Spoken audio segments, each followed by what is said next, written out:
Welcome, dear friends, to Cardiac Radio at 11 p.m., nourishing our souls with one more Immortal Messages. Immortal Messages from a book that came 66 years ago in the year 1954, when Chico Xavier and his mediumistic team were doing rescue work, and at the end of this rescue work, they were delighted with the messages of illuminated minds who came to share not only with them but to you and I messages that are calibrating us for immortality. We're being trained by them. They discarnated, evolved, but they don't forget us. They don't leave us behind. They come back to boosting us the best so we can join them. This is the beauty of true selflessness, true renunciation. It is out of love and only love. Are you ready for the message today? Because the message today is about reflection. It's called Reflections. This was brought in the meeting on May 20th, 1954. And a great instructor who was known by the group as Friar, Pedro de Alcantara. He and his encouraging studies came to talk about the beauty of responsibility, meditation, the value of time and service as credits from the Lord. Are you ready? We don't want to waste our time. Let's go straight to the message. Breathe in and out because this is really, really therapeutic. Friar Pedro de Alcantara, friend of many people in that meeting, now discarnated, he comes to share with us these teachings. He says, children, clearing the consciences of others, defending ourselves against the domination of darkness. Let us listen to the Lord, who said to the apostle, "Come and follow me." Get up and walk, Jesus recommended to the paralytic.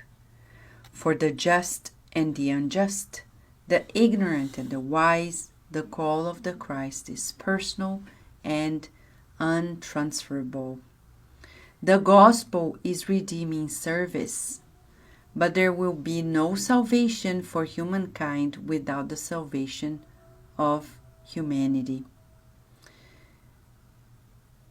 In the world, it is imperative to reflect sometimes on death, so that existence is not an obscure point in life, because the spirit descends to the earthly school to educate itself.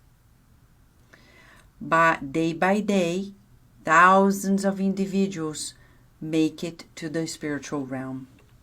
This one fell under the edge of the sword. Another fell to the touch of deadly bullets.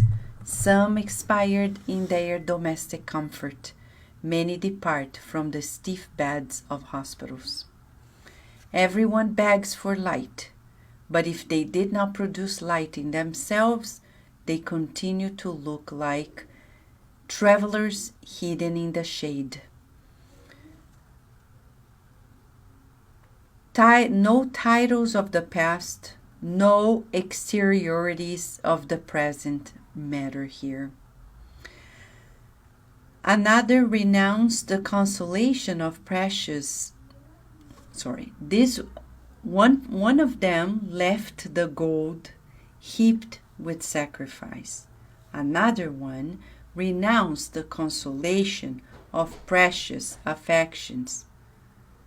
The other one abandoned power that did not belong to him. And another one was wrenched from illusions. How many times do you examine these poor imbalanced consciences, whom the wind of renewal lashes in the midst of the moral storm? That is why, under the invocation of affection and trust, we ask you to consider the road traveled. Blessed opportunity shines with you. I'm going to put a pause here because this message is a little long. But in this first block, he's asking us to revisit the concept of life and death. Death is not a bad thing because God created it. So it's just a gateway back to the spiritual home. Of course, we tend to be attached to whatever and whomever we have been living with. But that's not good. So that's why it's important for us to revisit it, because he says here, and I will read this one sentence that is so important. Everyone begs for light. But if they did not produce light in themselves, they will continue looking like travelers who haven't reached a harbor. And you may be asking, where is my light? How do I turn on this light? Maybe you have already figured out. We better do. If we want to keep it simple, we would keep it simple and say to you, it begins in the little things. When you are washing a dish. Today, this morning I woke up and I had to clean the oven. Yesterday, overnight, I left a product in the oven. And nobody told me to do it, but my awareness said, let me clean the oven, because we're using so often, cooking every day because of this pandemic and the needed kind of a lockdown. And then this morning I opened up to clean it up. It didn't look good. It looked like it would take a long time. But immediately I recognized Mentor Joseph smiling and saying, good morning, Vanessa. Virginia was having her online class in another room. I was keeping an eye on her. And in the kitchen, I was proposing myself to clean this oven. It was a duty that nobody told me to do. Immediately I felt a resistance inside of me. But then the next minute, when I realized this proposal of our guardian angel saying, enjoy. And then I looked at the oven and said, that's fun. I'm going to learn something new. How to clean this oven and make sure that it's so clean and good and no fumes are going to get into the next baking thing we do. It was interesting. I started enjoying and seeing the results little by little. I was like, oh, I can make it. I can do it. And in that, I said, you see, thank God I have my hands. Thank God I can be here. Because there are people in the hospitals who would trade their places with you in a minute, Vanessa. And I say, I'm going to do this for them. I'm going to do this, hoping that these vibrations also are shared with them. And I cleaned it up and I said, oh, wow. I said, I'm going to take a picture and post on Facebook. No, I didn't do this. Of course not. That doesn't make any sense. But think about it. How do we light up our light? In the littlest things. In the things we like. In the things we dislike. And then we start enjoying. Even when we have companions who are not on the same page with us. And we say, you know what? This is a lesson for me to be learned. Because I'm becoming independent of people's emotions. I don't need to expect for people's happiness for me to be happy. And I will continuously be challenged to be at my best in spite of everybody else. This is a beautiful challenge. It's an opportunity for growth. And little by little, our lights are shining brighter, shining brighter. I think so, right? That's the first part of the message. Now, Friar Pedro de Alcantara has something else to tell us, specifically for us who know of Spiritism. Blessed opportunity shines with you. Spiritism is Jesus, who returns to living with human pain. Do not stifle hope in the stream of words. Emerge from the great sea of disturbance for the indispensable readjustment. Judge not that you should not be judged, for we shall be measured by the standard we apply to the conduct of others. No one knows what dark forces have gathered on the hands of the murderer. No one knows the content of gall in the cup that poisoned the heart thrown to great misfortune. The evildoer of today can be our benefactor of tomorrow. Dismiss every word of condemnation or criticism from your lips. Remove from your reasoning and feelings any fog that might defile the luminous vision of the way. We're called to the service of all, and our inspiration comes from the Lord, who converted himself in the slave of the entire humanity. Children, time urges. Without the script of humility, without the lantern of patience, and without the blessing of work, we will not reach the goal we set ourselves to achieve. How easy it is to condemn, and how difficult it is to obey. How much simplicity in the issuance of the teaching, and how much embarrassment in the discipline to our own impulses. Jesus helped. 2 great and unforgettable words are enough to stop the revolt and frees us from any less constructive anxiety. If Jesus helped, why should we be upset? If Jesus served, with what kind of privilege will we demand the service of others?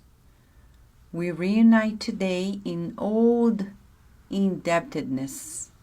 May the Lord be dignified in your heart, alerting us to the reconstruction of our destinies. We only ask for the gift of fraternal understanding, with the application to the principles we espouse, recognizing the insignificance of our own souls. We're simply a friend.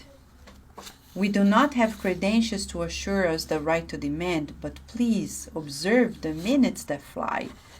The days will unfold, and the loss of our opportunity before the Christ may also bring us more distance, more nostalgia, more distress. We do not aspire for ourselves, but the happiness of loving you, wishing you the beauty and the sanctity of life. We accept our work and our lesson. Whomever flees from the source of sweat usually finds the river of tears. Those who do not learn to give of themselves do not receive the heavenly inheritance that is reserved to us by the Lord. Children of our faith, time urges. This is to say that the cessation of the opportunity may not be far. Let us make light on the path we have to go through.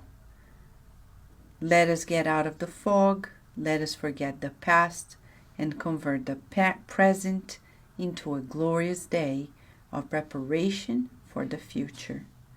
And may Jesus, in his infinite goodness, accept us in our supplications, invigorating our spirit in the performance of the duties with which we were honored before his immeasurable love. He's talking about time. I think so. He's talking about time that urges, and observe the minutes that fly. Often, we postpone our doings for tomorrow, right? Casimiro Cunha, I don't know if you remember this in Drops of Light, several messages, he reminded us about laziness, inertia. Now, in this pandemic, the worst thing we can do is to enter inertia. Many people are just on standby. We can't be on a standby. You have to keep on going. You know, ideally, treat Monday to Friday like Monday to Friday, even if you're out of your job. Yes, it's important to do something, because for us spiritists, work is not only 9 to 5, and it's not only a paid job. Work is any useful occupation.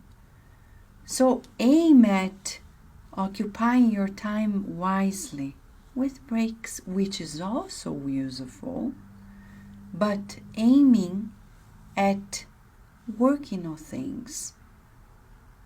You know, there's so many things to be done, many things to be learned. This is a time we're going to miss.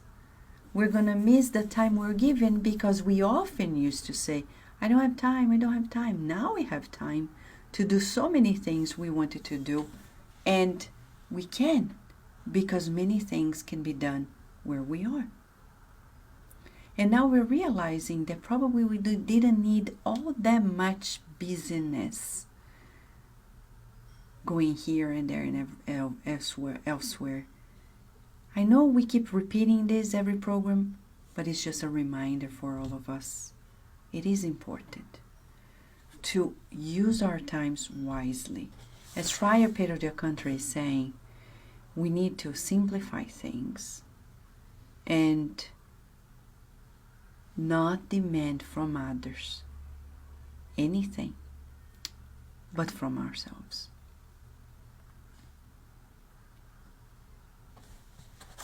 And he's adding a little more, that we need to accept our work and our lesson. Whomever flees from the source of sweat usually finds the river of tears. So true. We can't postpone what we need to do. Then you may be asking, what do I do? I don't want to do this. Let's say you want to do a task. You need to do a task you don't want to do. How do you get out of it? I think the best way is to start with gratitude. Thinking of others who are truly suffering, or who would give $1 million to be in your place. As in one of the messages by May and another by André Luiz, people would give everything to be in your place. And because they value what you have at hand. Are you valuing it? Are we valuing it? Let us cherish it without the fear of losing, but of valuing what God is giving to us. Because at any moment, everything may change. Any given moment. You never know. And this is not only about the coronavirus, it's about anything in life. And it's okay, because we're going to face what we need to face when God sends us the tests, the experiences that we need to experience. Let us forget the past and convert the present into a glorious day of preparation for the future. That's the message. The exercise for us in the next 24 hours. Let us convert the present into a glorious day of preparation for the future. Think about the next 24 hours as a preparation for an important future. How are you going to be better off? How are we going to do it? and cherish those moments with our spirit guides, with the spirits that are guiding our lives and counting on us to support others. Because there are many people who need help and they don't have the resources that you do. And we're talking even about the knowledge of Spiritism. We need to value this knowledge of Spiritism as our beautiful resource to give a new meaning to everything, knowing that life is so short. When we least expect, everything changes. And if you're watching this and you're sick, remember, everything passes. Go within, find the help of the good spirits in your life, but also visualize the help to the physicians, to the nurses, to the other patients, to the hospitals, to the clinics. Let us join forces and make a glorious day today as a preparation for the future.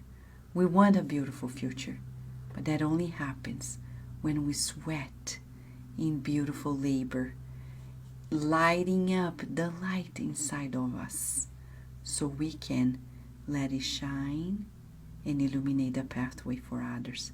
Many people think that shining their light is about being bright. No, it's about being a flashlight of love in other people's lives, illuminating the pathways, right? Okay? So that's the exercise for us in the next 24 hours. Forget the past and let us convert the present into a glorious day for preparation of the future. Sowing with love, with kindness, with wisdom. Use your breathing and your body to boost yourself to this present mindfully. If you're having a hard time being the present, breathe in deeply and out slowly and allow yourself to be grounded here. I'm going to invite you to a prayer when we are going to be able to join forces with all the good spirits who are with us and illuminating our homes so we can spread out to all of our connections, from neighbors to people who are connected to us, and we're going to feel stronger. I'm just going to play here the Ave Maria as the background music for our beautiful encounter and for this therapeutic and mostly reassuring moment that we are safe, protected, and loved by God.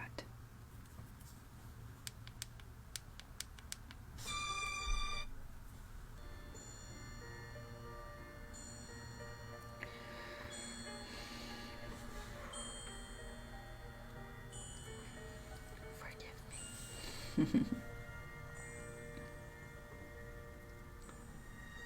Dear Mother, Father God, we thank you for the blessing of a glorious day.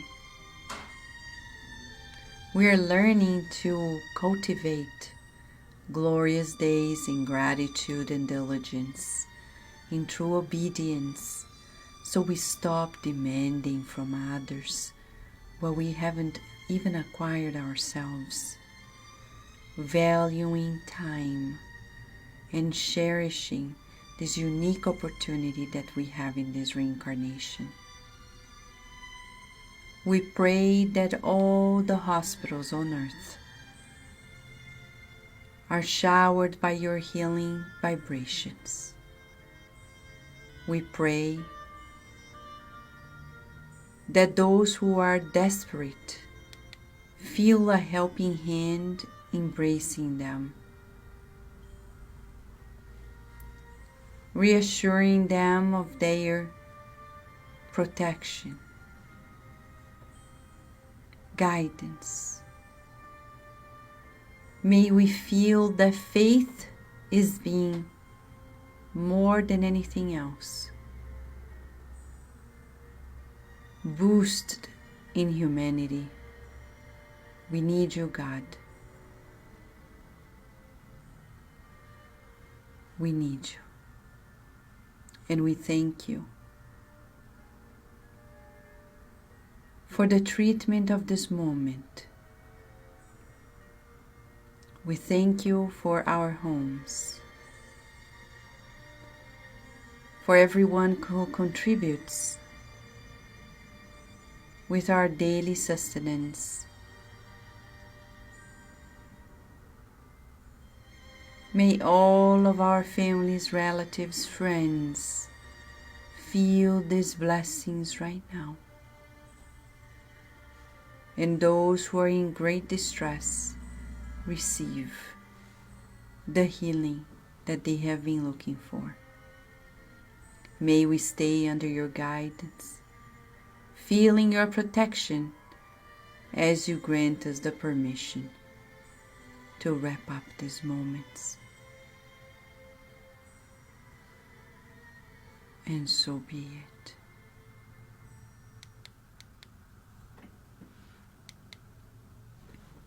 What a joy. What a joy to be here praying together. Remember, if you have any question or you need spiritual counseling, don't refrain from writing to us at kardecradio@gmail.com. And feel free to join us in this current of blessings. This pandemic is not the first or the last issues in our lives. Let us not be on a standby. Let us continue living a normal daily life, just adjusted to the current scenario. Don't put your life on hold. That's going to create greater distress. On the contrary, cherish your time. Value it to do everything that is in need to be done. And of course, taking the safe precautions, respecting the laws of the places where you're living, but also respecting the law of God and being useful wherever you are. A big hug to you, dear friends, and until tomorrow, God willing, here at Kardec Radio, where we're always nourishing our souls.